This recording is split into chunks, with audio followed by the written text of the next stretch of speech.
Hola, ¿qué tal? Soy Silvia del Expreso Español. Te doy la bienvenida a este nuevo espacio para hablar de una obra icónica de la literatura hispanoamericana, Cien años de soledad, de Gabriel García Márquez, y también de la reciente serie de Netflix basada en esta novela.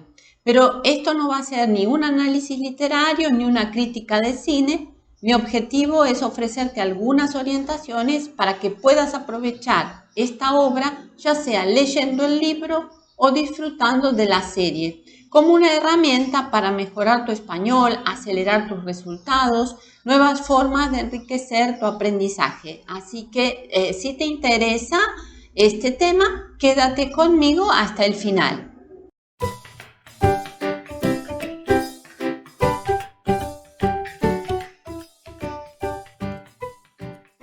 Primero quiero empezar con un poco de la obra Cien años de soledad, una de las novelas, como ya he adelantado, más emblemáticas del realismo mágico, que es un género, un movimiento literario que surgió en América Latina de la mano de Juan Rulfo, de la mano de Gabriel García Márquez, que fueron pioneros de este género literario, donde la realidad y la fantasía conviven y la fantasía, la magia, lo irreal se confunde con la realidad.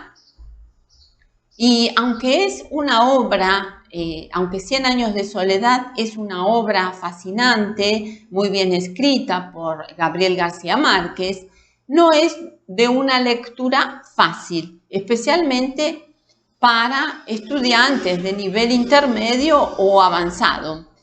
Aunque yo soy hispanohablante, hace unos 20 años atrás, cuando leí la obra por primera vez, tuve que tomar mis apuntes, anotar los nombres, las generaciones de los personajes que iban apareciendo. Entonces, voy a dejarte primeramente como consejo esto, que al leer esta obra, este libro, lleves un registro de los personajes y las generaciones. Por ejemplo, José Arcadio Buendía y Úrsula Iguarán son los fundadores de la familia, o sea, la primera generación de la familia Buendía. Sus hijos, nietos, bisnietos repiten los mismos nombres. Por ejemplo, José Arcadio y Úrsula van a tener a su primer hijo también llamado José Arcadio Buendía. Su segundo hijo, Aureliano, va a tener un hijo llamado Aureliano José. Y también entonces se van repitiendo nombres de padres, nietos, tanto hombres como mujeres, lo que hace que la obra se vuelva más compleja. Para no perderte en la trama, yo te dejo justamente esta orientación de anotar los nombres y las generaciones. Otro elemento que hay que tener en cuenta es el lenguaje, la riqueza del lenguaje. En la obra van a aparecer, además de un vocabulario extenso, frases complejas, descripciones detalladas, metáforas, regionalismos, que te van a ayudar a ampliar tu comprensión del español.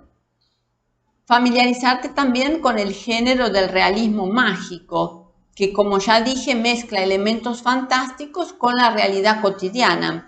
En el realismo mágico, por ejemplo, suelen aparecer difuntos que hablan, difuntos que se mezclan con las personas reales y todo se vuelve magia y fantasía que parecen tan reales como la vida misma. La historia también está llena de emociones intensas. Una de las emociones más características que se da en todas las generaciones es la soledad. Por eso el libro se titula Cien años de soledad. Y aparecen también la tristeza, la nostalgia, hay vidas truncadas. Entonces son emociones muy intensas.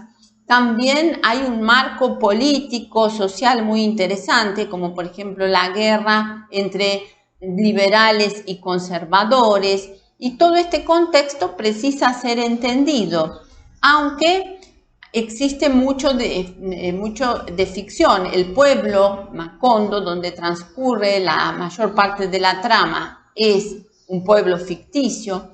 El tiempo también no es un tiempo real, si la obra no sigue un orden cronológico. A mí me gustó mucho la serie y también leí que tiene críticas muy buenas. Es una serie que retrata las 4 primeras generaciones y todavía faltan 3 generaciones porque son 7 en total de la familia Buendía.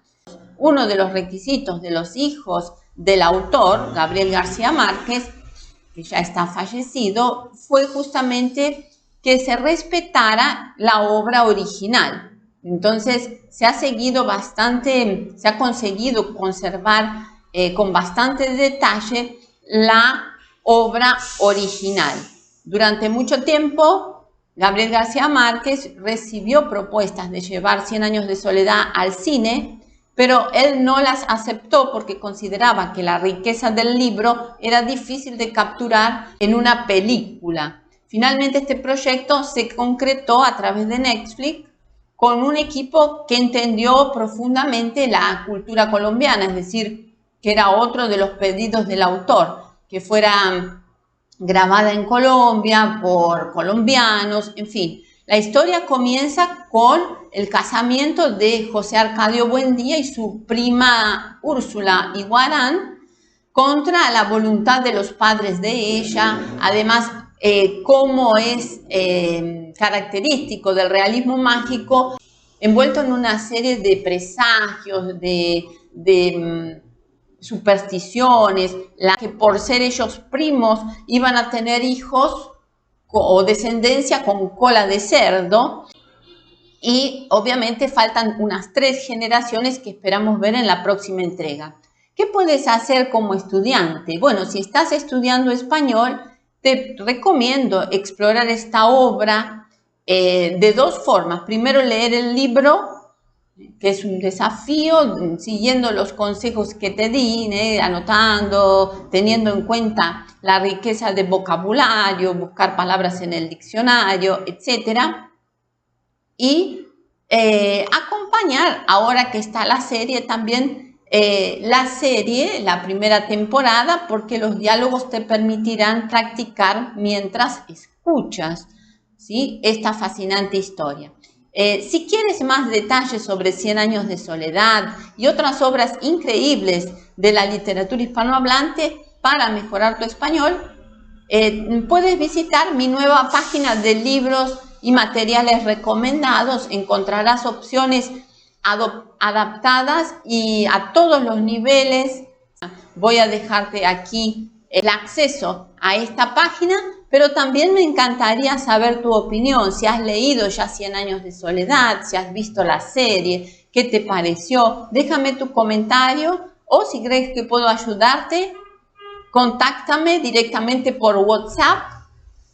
Gracias por acompañarme en este episodio y nos vemos en el próximo. Un abrazo y chao, chao.